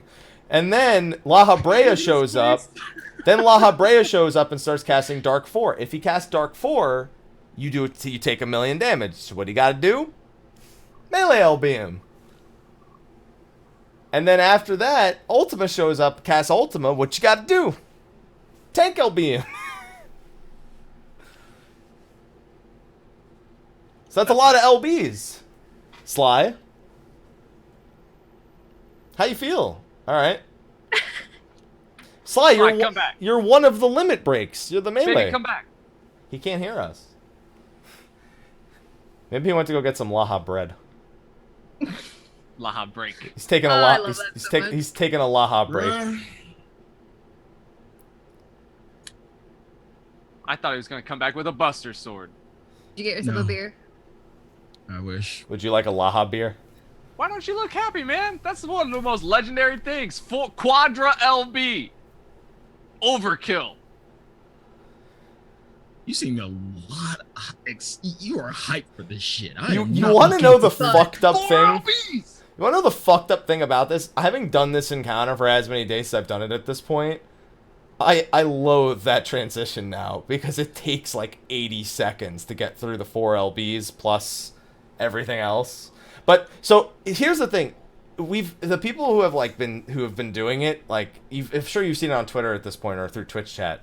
But it's gotten to the point where we've seen it so many times. When Laha Brea becomes targetable, you know how like when every target has like a letter to affiliate like what their target designation is? Laha Brea has a letter at the end of it, so people just start making words with Laha Brea's there. So like if it's Laha Brea and he's target D, it looks like his name is Laha Bread. Laha bread. Yeah. Wow. And then there's also I'm taking a Laha break when it ends with K. And then there's Laha Brabe when he ends with like it's just people are just making up all the words and just every fight is just Laha Breezy. There's one where it ends with a Z. Everyone just calls him Laha Breezy, even though it's Laha Braze or Laha Braze Z, whatever you want to call Or it. if you're But Canadian, Little Laha Breze. crazy. when it ends with H, it must be good for Canadian. Laha Bre. Right? And I was about. I give one of my mods is Canadian. I do the sorry joke with him all the time because he does apologize to me too much. It's really funny, but that's a story for another time. Laha Bre. Yeah, there's also Laha. Yeah, that's the thing. You get so bored with that phase because you're just so autopilot that is your entertainment during that phase. And then you get the real transition, which I won't say anything about. The cool one. The cool one. Hype AF. Yeah. And now, at this point, you're like almost 10 minutes into the fight by the time you get to this point. And now you just gotta kill Ultima at this point. Oh, easy. That's it. Just No another problem. 5-6 minutes to go, man. Yeah, exactly. What were you saying? Like 16, 15 minutes for So the 15:58 encounter? was the total encounter time for Entropy. Yeah, five more minutes. What's 5 more minutes, right? And then I just saw the end of the fucking fight. Again, fucking woken Matt Hardy deleting people and shit. Sly, I don't feel so good. I was waiting for Ultima to do this. I was waiting for it. He might as well.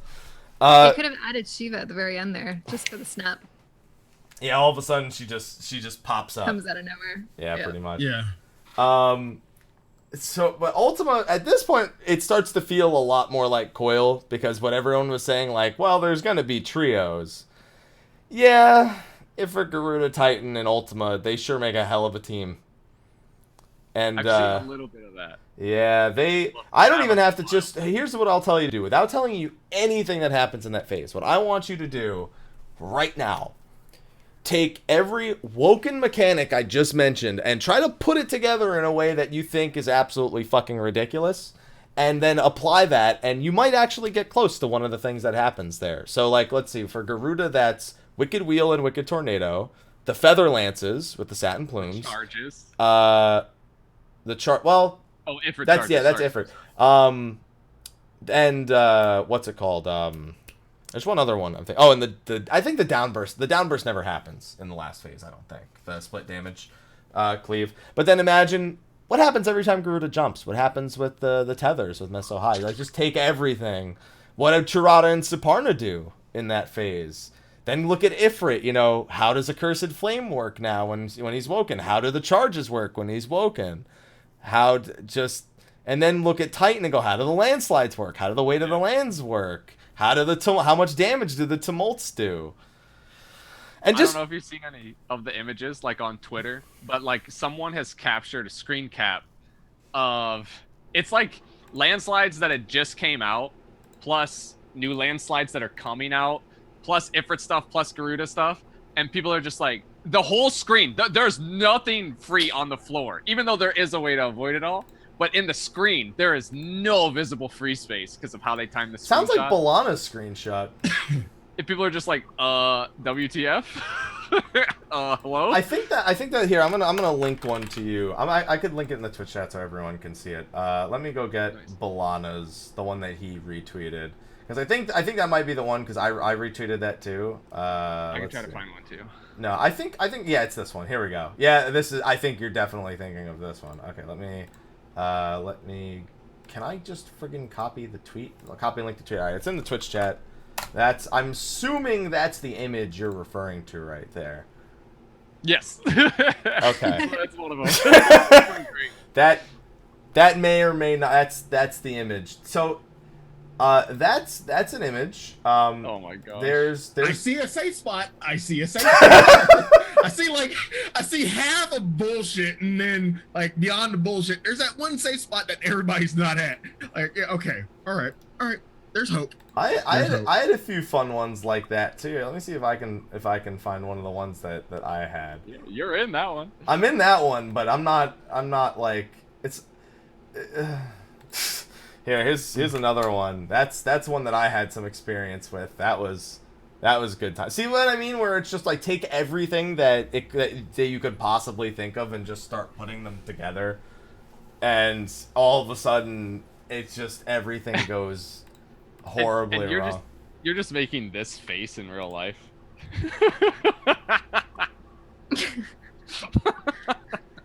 You're not wrong. Yeah, You're so great. really not wrong.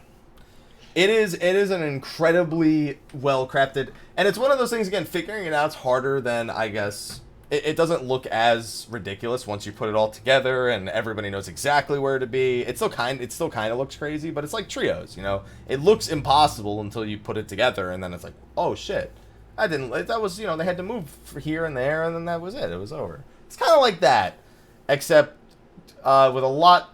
It's clusterfuck, right? So that's what I'll say, and it's a pleasure. That entire back half of the fight is a complete pleasure, and it's also intense as fuck, because any mistake here shortens the enrage time pretty much by a second. I think one death shortens the enrage by 2 seconds, on top of the fact that you do less damage, so...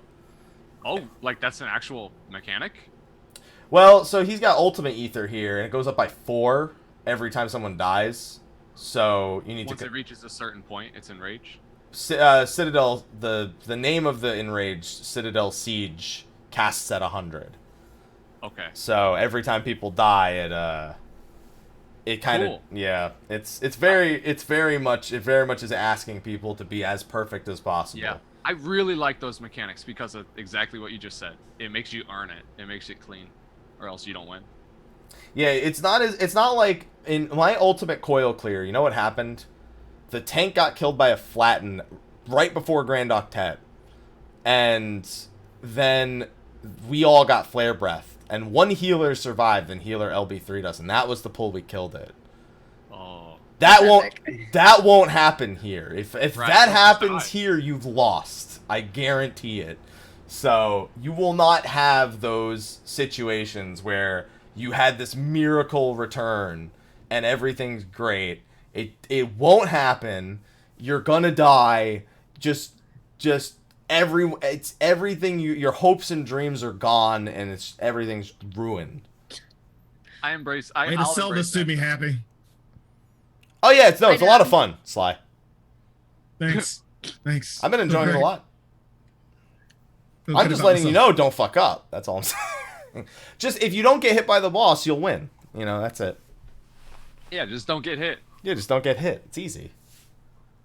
I'm gonna go ahead and meme on myself and say you're talking to a dragoon here. Fuck you. Our Dragoon says that during Titan, if we get to Titan too early, sometimes he instinctually hits jump when the double landslides are coming out. And I've seen him die to it a few times. Oh god. He's like, guys, we need to stop killing Ifrit so fast. Because I get jump, and normally jump comes at like this exact time, and this time it came a little earlier, and I like how he's like telling your team, hey, slow your roll. He's not telling himself not to jump. He's like, hey, we're going too fast, and I can't help myself. I will jump. And I'm making it known that I will jump if able. He's not a few That really times. now comes up, bro. You're. Mm-hmm. Yep. Dude, That's pretty sick. dude, it's DPS. I think I'd make a good dragoon. Good. Because you Right. die all the time? Nah, because I'd press jump. And die all the time? I'm failing to see why being good in this case is being Just good in this kidding, case. Man. I'm not convinced that you're kidding. Miz has roasted your samurai a few times already. I let her comment. You can roast as much as you want, man. You can't roast my parse. If you die, it's... She wants to say something so bad. She No, really wants to say no. something so bad. I think my favorite thing, Ferris, that you said, was it today? I think it was today, where you were like, begrudgingly, I mean, I could go Nin if you want me to do less damage. And I was like, this guy. It was good. Yeah, I guess if you want me to be worse, then yeah, I'll do that. Yeah. If it'll make you guys happy, I guess, you know. Yeah. And everyone, and then what would you have said if everyone was just like, yeah, you'll have trick attack, great. I would have just been like, well, shit, that backfired. Trust me, as a monk, don't even try that route. Don't even go there as a joke, because it'll be serious, man. Let me tell you. And yeah, I would highly recommend doing that last part as organically as possible, as much as it may be frustrating to get I'm gonna do it. shit on by suppression over and over and over. God, we spent so many hours on that. Just to not get through it before the fucking kill video came out. By the time you get to the mechanic we made it to, you're 2 minutes out from the enrage. And we just couldn't get past it for 2 fucking days. Couldn't do it. Brain hurts. Overall, 18 hours on suppression. what happened? 18 hours on suppression. Is that how long it's been? Longer. It was 2 days. 2 days of 15 hours each.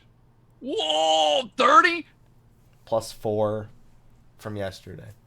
Woo! Although I'd say that one of those Okay. days we spent ironing out Annihilation also, so... All right. In comparison, Happy, which is worse? Golden Muhammad or I haven't gotten to the... So there is a part of Ultima that does... It's not really like Golden Bahamut, but the theme is the same. The 2 minutes we have left in the fight is basically you have 2 minutes to kill the boss. And do these few mechanics while doing that, do them as efficiently as possible, and win. That's the part that's right after the part we're stuck on. From what I can see, it's not as meme-worthy as Exaflare, but it's in every way as intense as Golden Bahamut. I haven't gotten there yet, so I won't speak from experience, but it seems like those last 2 minutes, it's just 2 minutes of perfection. Everything needs to be perfect. Everything up to that point needs to have been perfect. One mess up, and you've probably lost your chance at that point. I'd say the entire 6 minutes of Ultima is a giant, you better be perfect right now at this game kind of phase. So, this being said, I hope you don't hate me for asking this. Is this like hype question? Is this the hardest fight in an MMO you've ever done? Well, that I've done, no, because I didn't do shit like Heroic Lich King in WoW and Heroic Rag in Firelands. Like, those are encounters I revere from World of Warcraft as some of the hardest. And then also there's been some recent encounters that have been somewhat overtuned, but then I look back at my memories of Gordius and Midas and and Savage, Second Coil Savage, and, you know, First Ultimate and stuff like that. No, It's not. No, I do think that in terms of the mechanics and what they're asking and the puzzle solving, it holds a candle to Coil, but I think that extra 3 minutes is going to end up being so key. The fact that Coil is about 3 minutes longer, I think, is going to really be the point that most people look back at and go, man, being perfect for those 20 minutes versus being perfect for those 16 minutes is like gonna be the factor where people go, yeah. Because I mean, the group I'm in, I think 7 of us have beaten Coil. One of our healers hasn't, but we never beat it together as a team. We got to like 3% on Golden and then never had a good enough pull to go back there and finish it.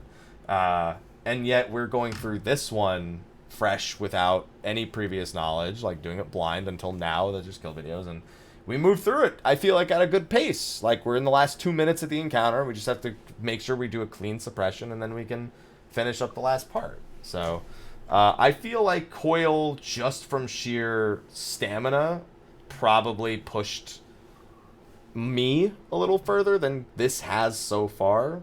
But I'll come back on that comment when I've actually beaten this one. Fair enough. I was just curious. Just, man, I just remember the Exaflares, man.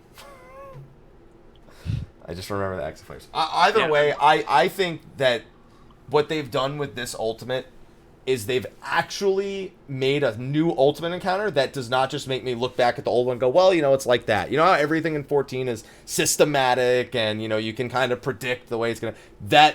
I threw that rule book out the window for this fight. Everything about it, everything about the progression just felt so much different, I suppose. It just felt like it really was a totally different type of ultimate encounter. Multiple bosses, great, but everything else just really stands on its own as not just another ultimate coil just with different bosses. And that impressed me a lot. Yeah, it has me too. And I ain't That's what kind of worries me though, don't you think? Because what are they going to do for the next ultimate? I don't know. Who wants to take bets? I don't even know. Like, as far as like, are you saying as far as like mechanics wise, difficulty wise, or content reasoning? How do they surprise people like Woken again? Yeah, exactly. Or okay, so what we said earlier with like Ultimate Coil, it was just the sheer, I guess, difficulty, the length, the number of mechanics all happening all at once. That's what was hard about it. Like the difficulty was just mechanics, right? Mm-hmm. And then it's like to another level where it's not just the mechanics that are difficult. It's going through the mechanics and what you believe is the correct way to do it, only to find out later that that's not true, and you have to go back and redo the mechanics again. And you have to do that a couple times before you get to the true end of the fight, right? And so I feel like that's like 4D chess, and then what is next ultimate? Is it gonna like? I don't know. I think people said college level calculus. I don't know. I mean, people thought that after Coil, everyone underestimated Coil. Then it showed up. This got beat in less days, which I think after the fact that Coil exists and people were a little more prepared for something of that magnitude. I think that in the 3 minutes less of the fight, I think it really all comes together in that sense. But I at this point, can I really doubt them a third time? Can I really? When UwU was coming out, everyone's like, oh, well, you know, we can probably assume that it's gonna have this and that, and as much as people were right, they were also nowhere close to being right at the same time. So I don't think I can look at the next encounter and go, oh, I'll have that figured out. I'll know. They won't fool me again. No, I won't think that. I think they can fool me again, and they probably will. But how?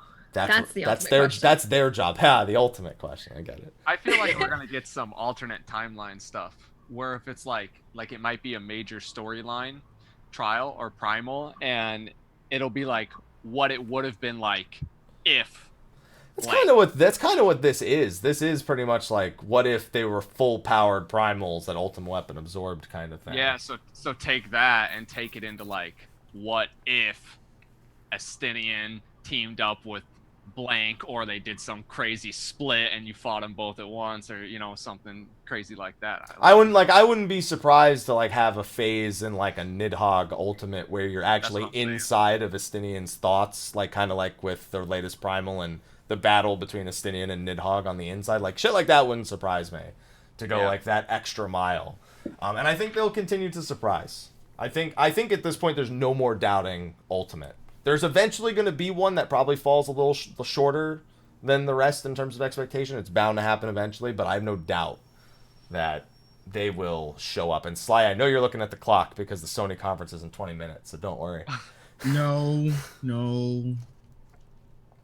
I am. So it's okay. What are you looking at then, Sly? Need to turn this. What? Stop watching the fight. He's watching the fight. I know he's watching the fight. I'm watching the end. It's the end, though. That's the only thing. Dude, I gotta see this. I gotta see this, man. Mizzteq, we gotta hurry up. Well, I mean, hey, I don't know. Maybe we can find some people in chat. There you go. Chat, There you go. where you at? Good luck, Primal chat. DC. Primal Boys. Sign Primal up. Boys. Tweet us. Suit up. No. And let's put a disclaimer. They're not talking about the Waffle House crew. So if you're up past one, they are not talking to you. Yeah. I'm sorry. I'm probably going to be seeing y'all. Please be good. Please. Sly, come with us, dude. Please. You can't. Look at that face. Please. It's funny because she's pointing up, but oh no, actually, I think that's right with the way it shows on the stream. Oh, Because she got it. here's the thing, on our actual program, she's in the top left on my screen, but so Sly is technically beneath her, but in the thing itself, she's so it's reversed and on the reverse half. It's really weird. All right, so because the Sony conference is in 20 minutes, and I know Sly's, that's why Sly's dressed up today is E3 day.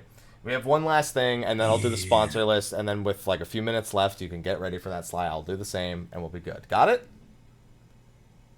There's only one thing left to talk about, Sly. I think we've covered our first impressions of UwU at this point. Yeah. So then let's just talk about the random fucking news that came today during the Square Enix conference. Yeah. I couldn't. So everyone, Monster Hunter X Final Fantasy 14 is gonna be a collaboration. Woo! I was dumbfounded. I saw the Palico and I was like, Yeah, nobody saw that coming. I was like, why are they Well, just I playing the wouldn't say 4.3 nobody. trailer? I was like, why are they just playing the 4.3 trailer backwards? Like they started with the Gaius and like Primal part, and then they played the Ridorana part, and then I was like, why are they just playing the and then all of a sudden, fucking Monster. I was just like, what? And I wouldn't say nobody saw it coming, because like the people who play 14 who play World, they were for shit. They didn't see it coming. They wanted it. That's not the same as seeing it coming. Be like, man, wouldn't it be cool if it's not? I told you it was gonna happen. Yeah, like I called this last year. Monster Hunter X Final Fantasy 14. No one's saying that shit. Some people did call it though. Unfortunately, on the Monster Hunter side, we did get Behemoth. Yes, in get our Monster mascot. Hunter, their half of the collaboration is Behemoth is going to be Right. one of the monsters to hunt. And it looks like Cactars are going to be making an appearance as well. I forget if you said it here or if you posted it on Twitter, but I agree. That's got to be like the most best choice for a Final Fantasy 14 beast to put in Monster Hunter is Behemoth. Like you could say things like Bahamut or Nidhogg or stuff like that, No, like, but but be- the but a Behemoth monster- is like a really like it's a very feral creature that like Yeah. kind of fits It- with the it's theme. close to Nergigante in a way. So yeah, it made more sense. And it looks like he'll have his meteors, and it looks like he's eating a Devilio in the in this. Yeah. Every day he's like, that's the last time you show up to my hunts, bitch. He ate the pickle. Oh god, I was so hyped, but I was like, wait, is that a Devil Joe in his See, mouth? some people say it's a Yeah, Devilio, some people say it's a Dodogama, especially because it's in the part of Elder's Recess where there's a Dodogama. I've heard Basil used to him like. I think all everyone can tell is there is another creature in his mouth. Yeah. So, when's that PC client? We got a release date yet? Yeah, summer 2018 in Final Fantasy 14. Dude, Monster Hunter World's coming to PC before Monster Hunter World comes to PC. Yeah, but I'm talking about Monster Hunter World. We got a release date for that yet? I've been waiting. So that's going to be the end of the show, ladies and gentlemen. Yeah, that's what No, they did to not me yet. last time I asked. What is this? I thought it was fall. We still don't have a date. We have a We date. still It's don't fall. have a date. I would like to remind you that date. winter solstice is technically December 21st, so December 20th technically counts as fall. Or- They pull it December 20th. I will not buy it. I'm Well, to saying be it right fair- now. You can Fahros, if quote that me, happens- you can clip me. You pull it December 20th on my ass and call it fall. I ain't buying your damn game. Fine, I'll buy it for you. I want you in. I want you part of the squad. Dude, I really want to play that game too. It better come soon. Here, I'll give you the last like Tuesday and Friday in December. Here, December 18th would be the last Tuesday before winter solstice, and then that Friday is winter solstice. So, yeah, December 18th. Good luck, Fahros. We have that long. Yeah, honestly, I think you'll find. I'm surprised. Was the PC gaming show just? I figured that if they were going to announce a release date, they would have done it at the PC gaming conference. Personally, let me look up Twitter. I feel like people in chat would already be telling us if they had said it at the PC. Yeah, probably. Conference. So, but anyway, yeah. Look forward to it. Summer 2018. I'd guess 4.35 or 4.36. So sometime in the next 4 weeks or so.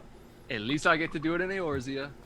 Yeah, it looks like it's going to be like an 8-man trial against Rathalos. Because I thought of Fate at first, but it looks like a trial. There's 8 people, and it does you know how every trial has the intro, to the boss. It does that. So fingers crossed. I mean, it probably won't be that hard, but it still be cool to have an 8-man boss against the Rathalos.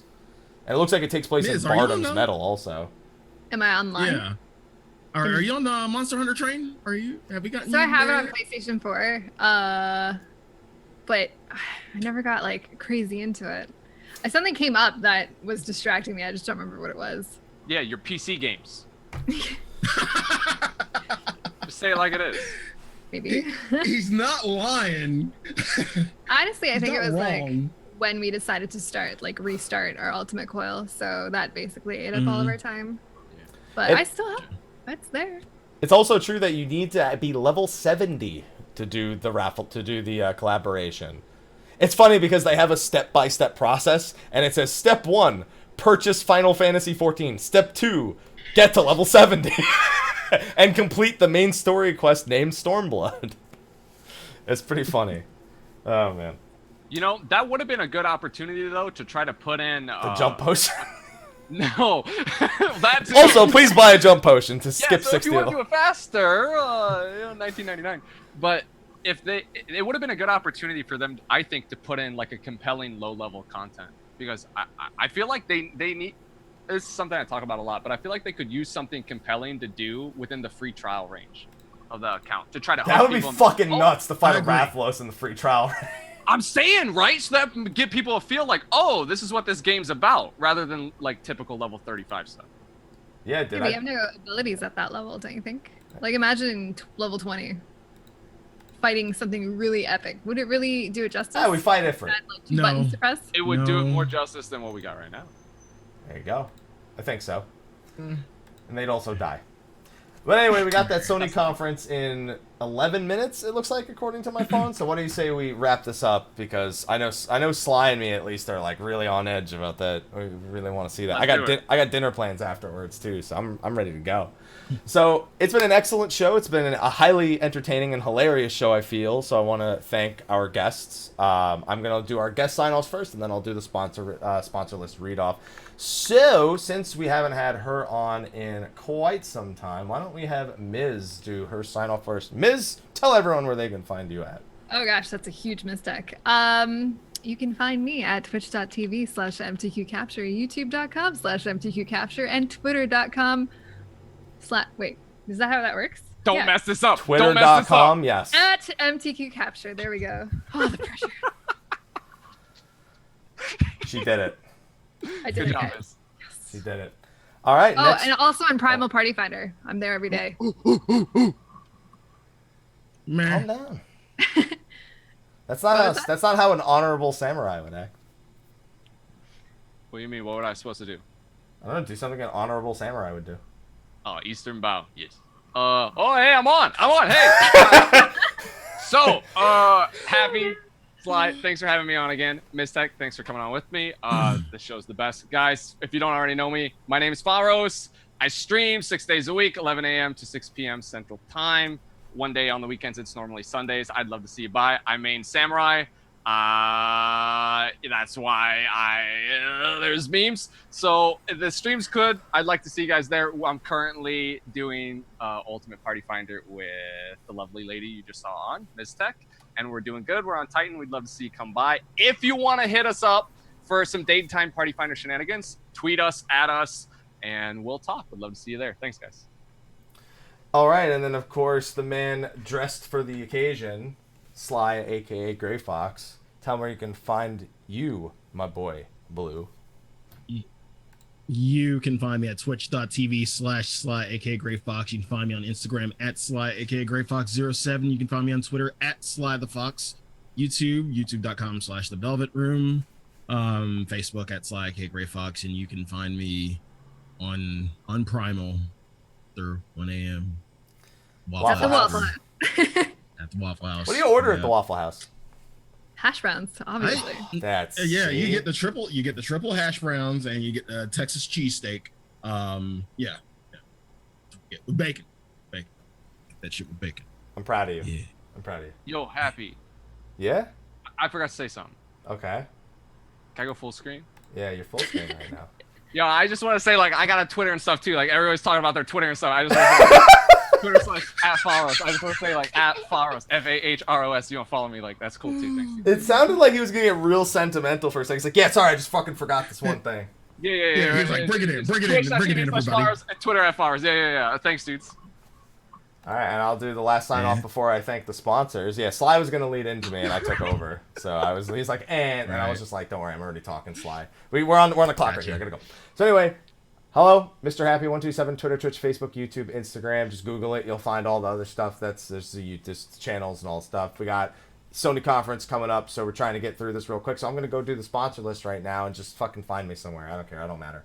But anyway, so before we sign off, want to make sure we thank our sponsors over on Patreon. They've been supporting us through #demonetized on the YubTubs and the list. Unfortunately, due to how busy I've been, there's probably some names still missing on it. I made mention of them during Mondays with Mr. Happy this week, but I have a separate tab over here that I should be able to quickly grab a few bonus names from. So let's thank the people based on their ranking first. We have our Patron of Light, Khuja Cross. And I don't have the list up anymore because I just closed it looking for the other one. Khuja Cross and the Advent FC on Jenova. They have an image right here that they like to go. They got trying to look so kawaii in the picture. It's a little blown up. I think oh, that's right, because it wasn't going to be full screen if I didn't blow it up. That's right. That purple.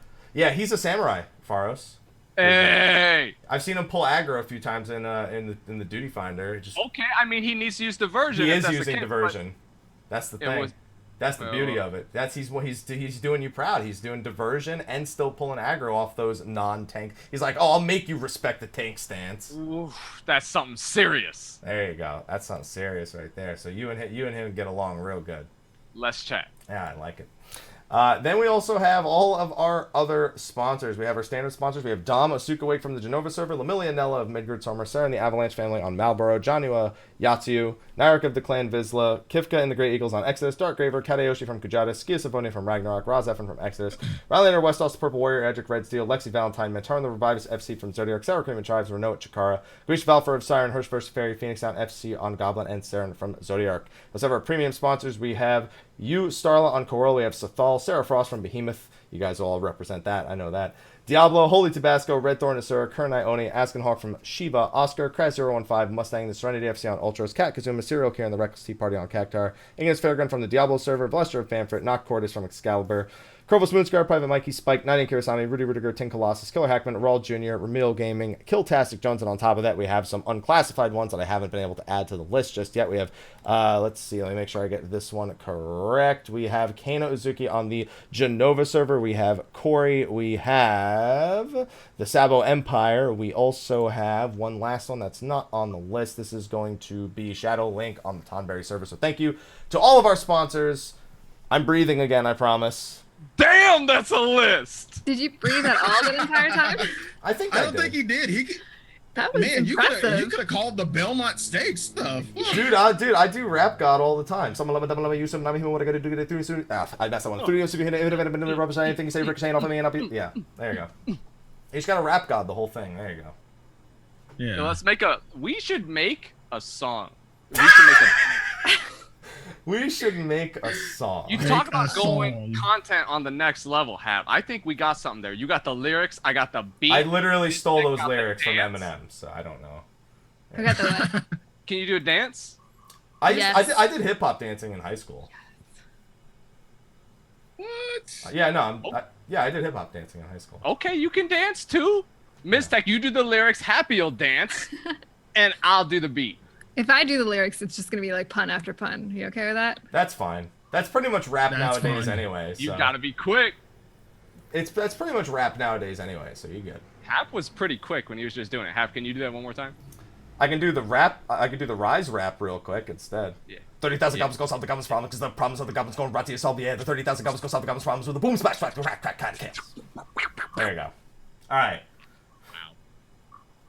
You happy? Already. All right.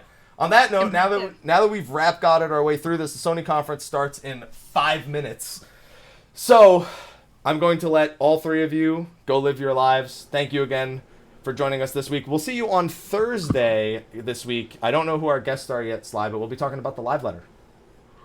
Sounds good? Of course. All right. Awesome. Ladies and gentlemen, Thank you for joining us. We will see you in 3 days, not next week. Until then, take care.